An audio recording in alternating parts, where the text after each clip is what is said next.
Ils chantent l'amour de Dieu.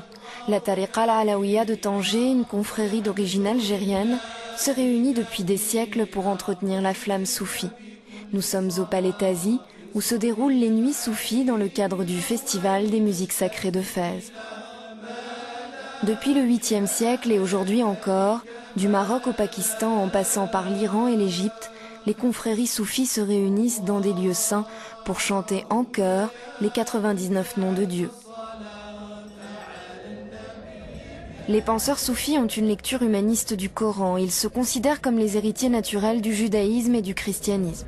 Pour eux, l'islam est une religion d'amour. En islam, le soufisme est l'opposé de l'islamisme radical. Pour nous guider sur les traces de cet islam éclairé, Michael Barry, spécialiste des civilisations de l'Iran et de l'Afghanistan.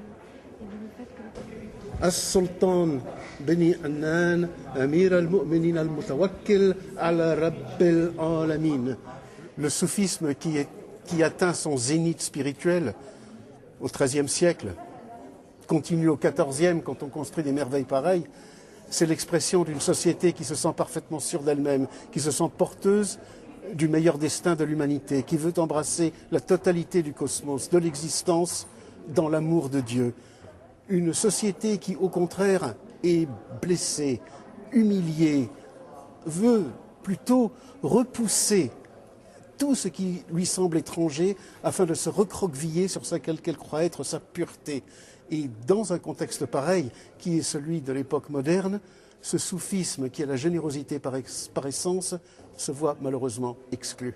Depuis la déferlante de mouvements comme le salafisme ou les frères musulmans en terre d'islam, le soufisme est devenu une pratique minoritaire, voire marginale du dogme coranique. Malgré ce recul, les confréries perdurent dans tout le monde islamique.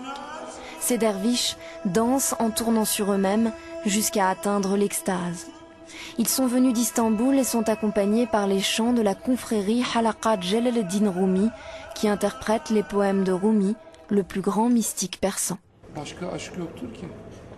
Il n'y a pas d'autre amour que l'amour de Dieu. L'amour pour quelqu'un d'autre n'est qu'une partie de l'amour. Au-delà, c'est l'amour de Dieu.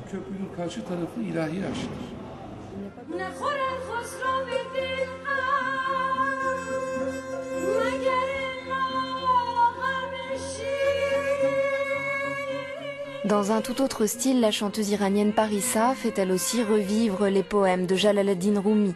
En les mettant en musique, 8 siècles après sa mort, elle transmet à un public international un héritage précieux en passe de disparaître.